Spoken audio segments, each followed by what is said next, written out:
Hello, and welcome to the murky depths of the Great Egg Race. Today's problem appears to be rather on the damper side. Each week, we challenge 3 teams to design and construct a machine to tackle a problem. At the end of their time, they will have to demonstrate this machine to our critical studio audience. So far, the teams haven't got the slightest inkling what's in store for them, but in a moment, I'll enlighten them. However, whilst I rise to the occasion, perhaps we should let them give an opportunity to introduce themselves. Hello, my name's Nick Berry. This is Mark Williams. Hello. This is Steve Daniels. Hello. And we're from the design department of Milden Hall Upper School. Hello, our team is from Engineering Services at Wirral Borough Council. I'm Philip Barber, and this is Greg Guthrie. Hello. And Alex Williams. Hello. And we're involved in the research, design and construction of sea defences. Hello, my name's Adam Thomas. This is Steve Taylor. Hello. And Andy Beecroft. Hello. And we come from the Seven Seas Healthcare Laboratories in Hull. And now for the problem. Inventors have been fascinated with the problem of submarines for more than 300 years. In fact, the first practical submarine was used in the American War of Independence more than 200 years ago. Now, in our studio, we have a tank which is 10 feet long. And in the middle of it, there is a floating tropical island. What we expect our teams to do is to construct a submarine which, when placed on the surface on one side of the island, will dive, pass underneath the island, and surface again on the other side without detachment of any wires or any tubes. Extra marks can be gained by the depths to which the submarine can dive. Now, teams, go and submerge yourself in your problems.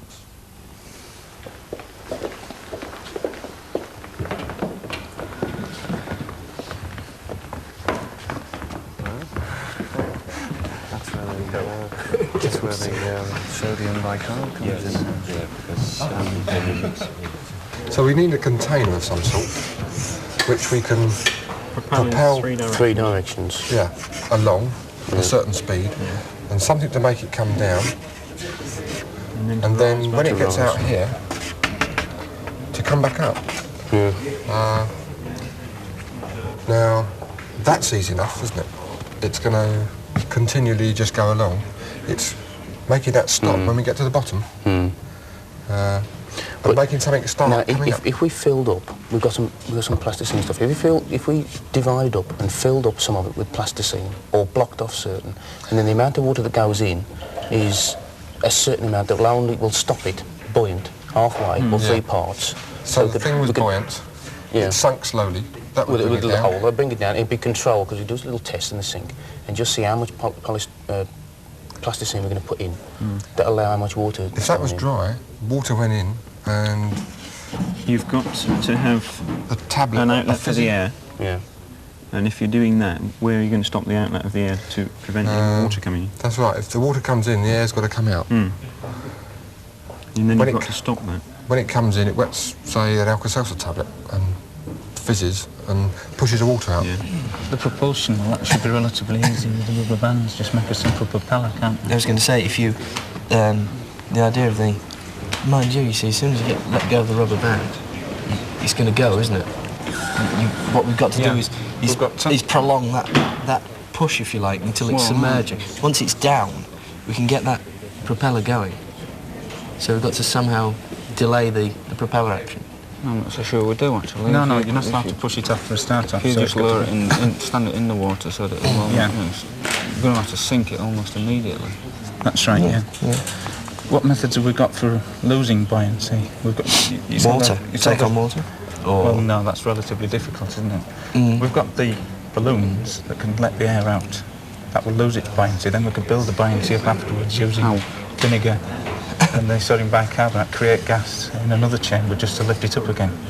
But that's got to be controlled. It's good, isn't it? Standing next to me is my guest judge, who likes to be described as a wave mechanic. He's actually Stephen Salter, who's a leader in mechanical engineering at the University of Edinburgh, and who's an expert in the extraction of energy from ocean waves. Stephen, let's look at the seascape. Well, we've got an absolutely splendid tank here, about 3 meters long, I'd say about half a metre wide and a metre deep. And on the bottom we've got some rough gravel, which could be significant.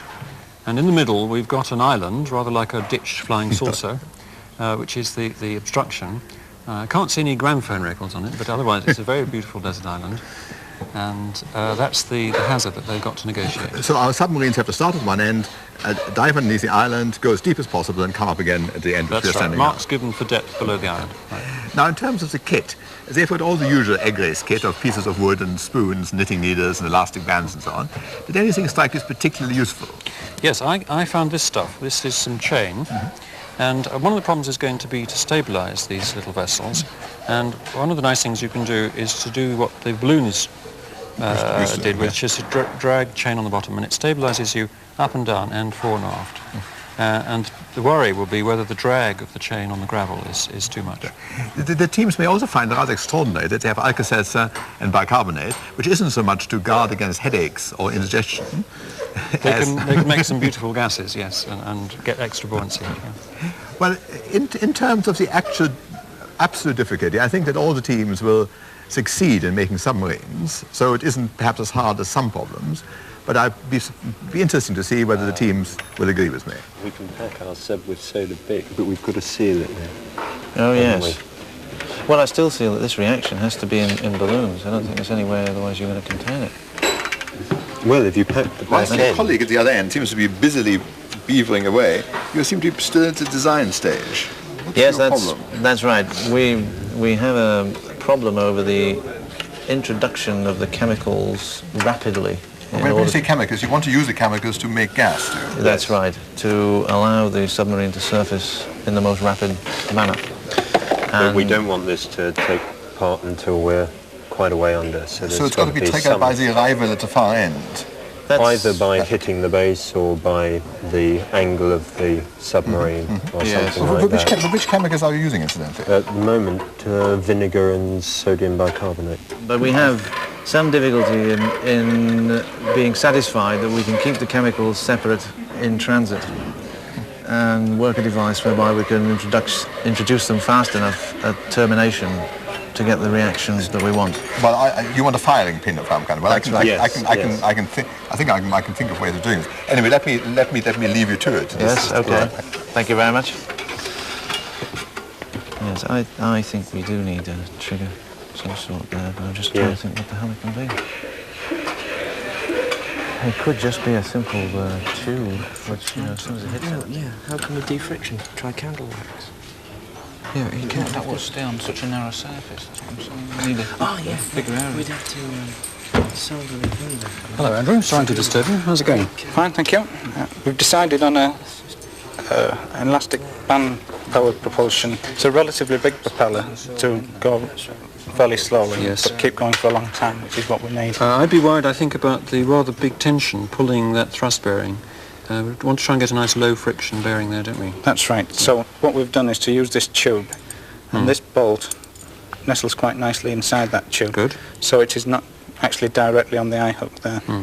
And you've got a wooden body, so you can screw any other weights on if you want to. That's right, yeah. And I think I can see some hydrovanes down here. That's right.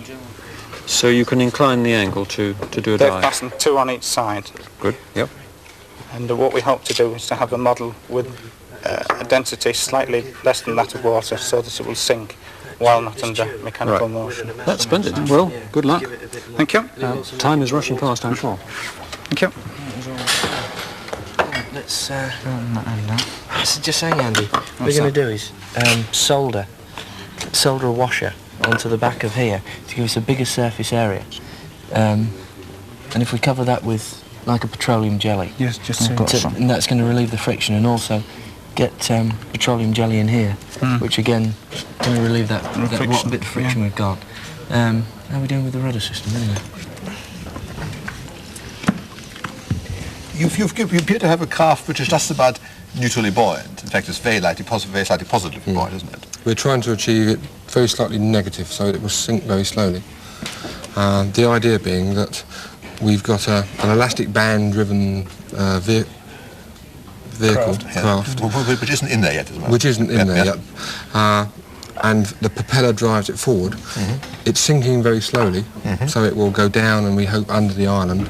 Yeah. We're going to jam it full of Alka-Seltzer tablets. I hope not full of Alka-Seltzer tablets. Which we eventually will give off their gas and blow the water that's inside the craft out of a little hole underneath, and so that it then becomes buoyant, positively buoyant again. May I just take a serious device to pieces? Your rubber band is going to be between this hook here and another hook at the other end. Hook there. So it's going to be stretched between here, and something will have to be takes the actual pull of the band, the thrust. Yes. You made some sort of bearing. Well, we've made this bearing by soldering a bolt to a blade, going through a piece of brass tubing and a washer, and we've soldered a washer onto the brass tubing so it won't pull through the wooden block. So you hope that the actual friction between the end of this tubing and the washer isn't going to be so much that, that it will should be quite good. I suspect you'll find that you need a much larger propeller that will unwind too quickly. We feel one of the things might happen is that it sinks too fast and jams into the shingle, and in which case the propeller will then stop if it's on the shingle. But we've got time, we can trial and error. Right, we'll let your development continue. Right, what about getting that? Try it with bands now, Mark. There are really two problems which the teams face. There's a question of propulsion of the submarine, and there's a question of being able to change the buoyancy in a controllable and possibly delayed way. Now, Stephen, you had certain reservations about the way the propulsion problem was being handled. Yes, I think they're all right to use the elastic band to drive the propeller.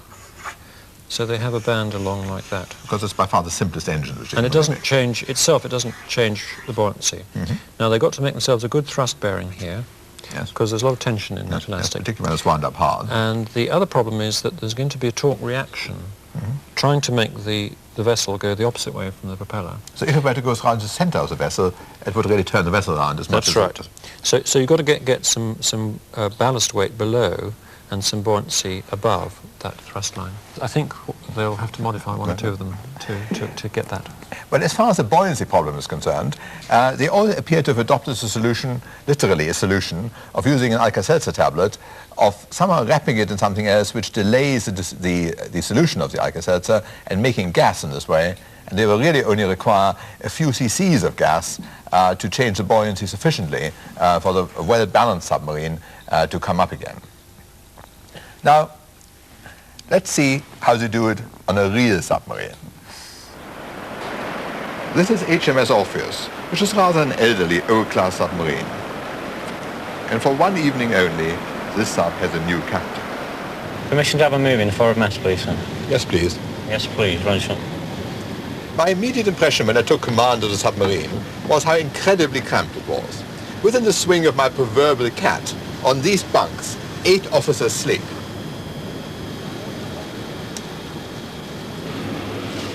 From this tiny galley, 70-odd crew are fed, and jolly well too, I'm told.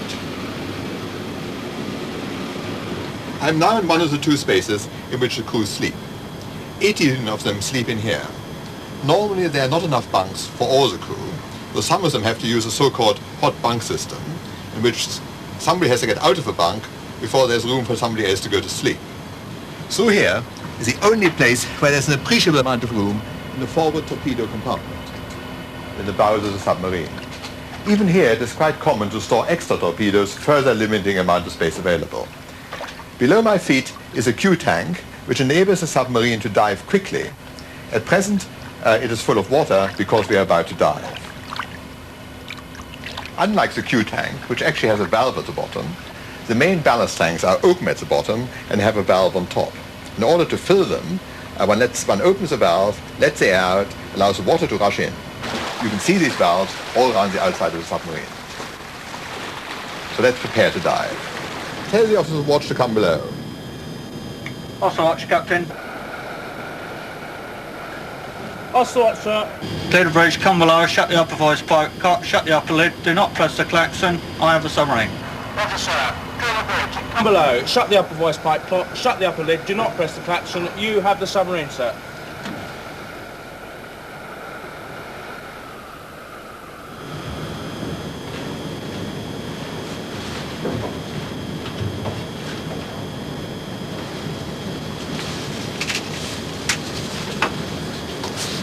Sir, Officer Watson, look out below. The bridge has been cleared for diving. The upper voice pipe cock is shut. The upper lid is shut and clipped, sir. Roger. Carry on, dive the submarine.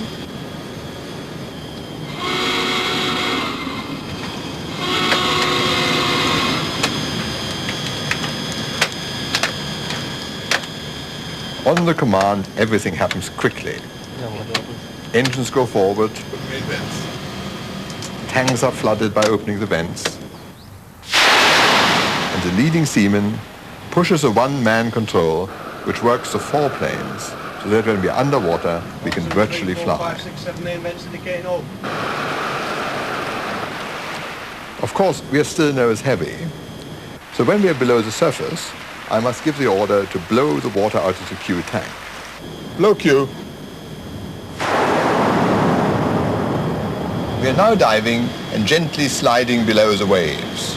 I wonder if our egg race teams are doing equally well. Here we have the blue team on a test run of their machine. All right. It's come up against something solid, has it? Or just hit the bottom? It hit the bottom. So because it's lost forward momentum, it should really now come up again, shouldn't it? They need a bit more propulsion power, I think. It's just... Oh! But it's a propulsion power which drives it down rather. Yes, they may be a little bit heavy. No, it's just stalled. No, it's no, stalled. No, it isn't. No. Oh! Slow, but it's good. Very steep hydrofoil angle, I think. But I suppose they thought because there's a very low forward speed, they would have to have that. Yes. Yeah, It looks to me as if that's a sinker, that one now. They meant it to be just buoyant, didn't they? We're now going to look at the yellow team, who have concentrated in making a very watertight craft indeed. In fact, they've made it watertight by caulking the seams with candle wax. But Stephen, I don't see any sign of a propeller. No, I think this one's a glider, and I think we'll have to be very alert for a little farewell push. You think they're going to get their energy entirely from gravity? Well, you're not doing very much work to get from one end of the tank to the other, so there is a good chance they could, if their glide angle's right. So the way we imagine it works is that it will glide down towards the bottom of the tank, and they must have some delay mechanism, of the nature of which I'm not aware of at the moment, for making it lighter than water at the end. And if it hits the ground too early, it may come up the wrong side of the island. Well, that would be unfortunate. Yeah, so we've got fraction more. The red team, which you see now, suffered from exactly the problem which Stephen forecast. They had a rotating submarine and a stationary propeller, and they've added what I would like to call a keel, but really pendulum, haven't they? Yes, it's quite fair to retrofit after first trials. Now, it's interesting that the principle here is entirely without hydroplanes. They're going to rely on having a craft which is essentially a good deal heavier than water. It's going to be driven along by a rather slow-moving propeller, and they're relying on the speed of solution of half a tablet of Weiße to give them enough time to clear the underneath of the island. So we're going to fill it up with water, drop the tablets in, and screen in the bung, and let go. That's it. Just make sure that's... We're going to put it anyway. Right, let's go and put it in the tank. Let's go and try it, shall we?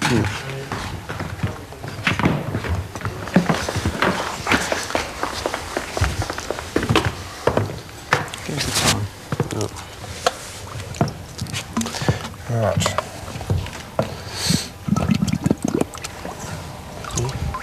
Sink, sink, sink. Sink. Sink.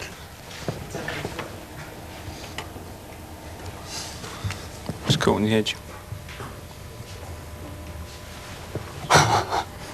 Push it out, come on. Time's now up, and any team which hasn't finished may literally be sunk. Stephen is standing by the center of the tank to see fair play and to ensure that the submarines actually pass underneath the island. Stephen, explain to us how you're going to score this. We're going to have the marks out of 100. The first 25 you get for passing the obstruction. The second 25 depends on how deep you go. It's 3 marks per centimetre. The next 25 is for engineering design and use of the materials. And then I think we should keep the last 25 for judges' discretionary marks. Right. Now I see that the red team is ready to launch, carrying your craft. Now remember the rules, you must place it on the water when you're ready in your own time, not give it a push, but I understand there's a certain amount of charging which you have to do before you actually let go. I suppose, Stephen, we should actually have said it's 1 mark for every 3 centimeters of depth. Not 3, Sorry, yes. Right, and now the all-important half Alka-Seltzer tablet is being inserted. Ready? Lift it a bit. Go. Bang on the end. Okay. And they're off. It's ticking away. Right. Now see, fair play.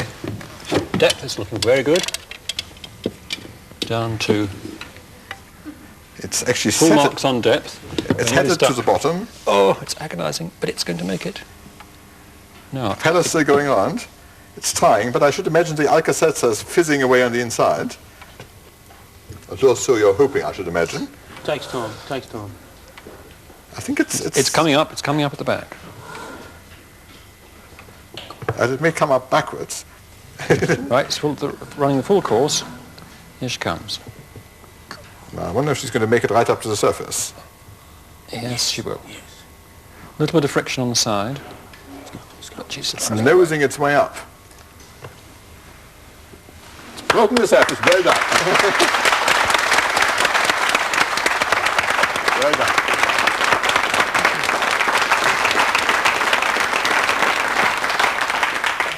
The red team clearly scored 25 for completing the course. How deep did they get, Stephen? They went right down to the bottom, maximum marks for depth. So they get another 25 for depth. And Steve, what's your estimate of the use of materials and their overall design? I think they got a good thrust bearing there. I like the propeller. You notice the propeller was still going long after she got to the end. So I'd say 18. So this gives the red team a total of 68, with the judges' marks, of course, still to come. Now, red team, would you like to retrieve your craft, your glorious craft? And yellow team, I see that you're ready as well. Would you like to come to the starting end and bring your machine along? Now, this really looks rather garish. We have to take special precautions to show that it's not being pushed, and so they're going to launch it by burning through the cotton. Right, now, I understand you have to allow it to flood before you want to let it go, so would you like to start doing that now? Get it perfectly straight down the tank. Align it. So the driving power of this is going to be gravity, and the only mechanism inside this, is even that right, is the buoyancy recovery, yes. There's a very nice Inui bow that's appeared in front. All the big supertanks have that these days. Are your chambers flooded? Perhaps the stern down would get the last bit of air out. Yes. I have to be quick now because the tablets will start. You ready? Right. Right. Yeah, Right. We're not going. I hope you won't have trouble with your cigarette lighter. Hurry up. It's- Yeah, okay. What are you trying to do? I'm trying to get rid of you. Tension is rising. Is it going? Yeah, come. Oh, right. Okay. Right, there she goes. Sharp downward angle. Oh, God. Soon. No pushing, gentlemen, no pushing. The submarine has gone backwards. I don't quite know what the marking system for going backwards. Well, The buoyancy system works. Yes, obviously the Yes, buoyancy it was recovery worked premature. too early. So all that's going to happen to it now is it either stays there for the rest of the evening, Or it goes one way. or it sinks. well, it's losing air from the top, so it might still sink. It's not losing the air out of the bow as it should No. do. Just means she's a fool. Well, I think, gentlemen, you perhaps ought to think about recovering it, but it was a very interesting exercise, wasn't it?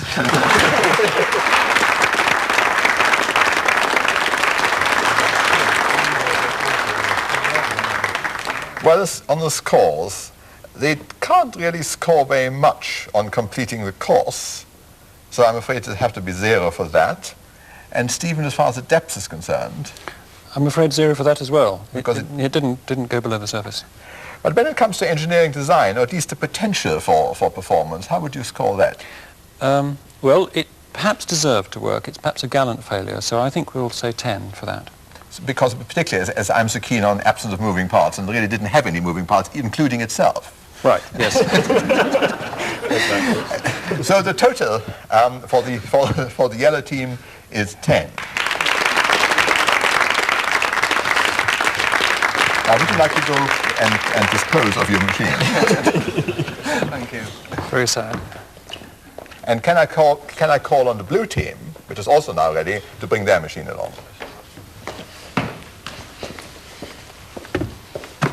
Now, this, Stephen, is really rather different sort of design. It has no time-dependent buoyancy adjustment. Yes, which has proved tricky.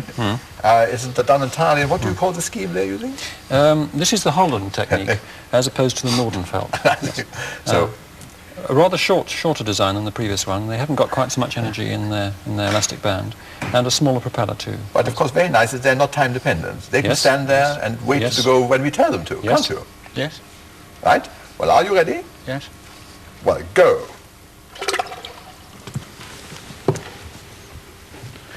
Right. Depth is only getting to about 30 centimetres.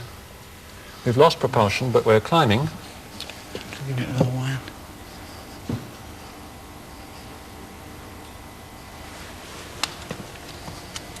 Open the surface.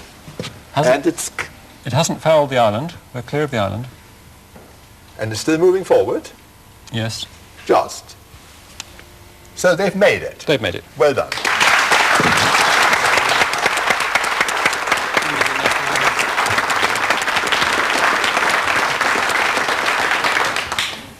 The blue team completed the course, so they deserve their 25 on that score. And Stephen, for depth? For depth, they got down to 30 centimetres. Which gives another 10. And for engineering, design and flair?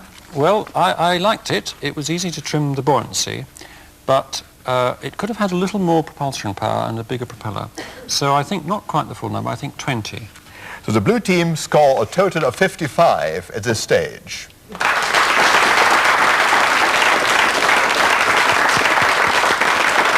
Now, blue team, would you like to come and retrieve your craft? And would the yellow and red teams also join us? And now we come to the real crunch, the judges' marks, which we are free to award on almost any score we like. Now let us start with the blue team. This is very difficult, but we made the blue team have 18. So this means the blue team from 7 Seas scores a total of 73.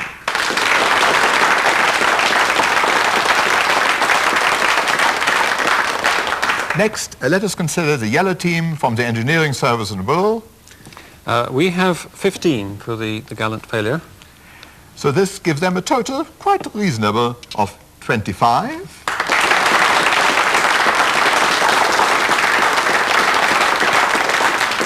And lastly, the red team from Mildenhall Upper School. Well, they did it all right, so they get 20. And they score a total, a magnificent total, of 88.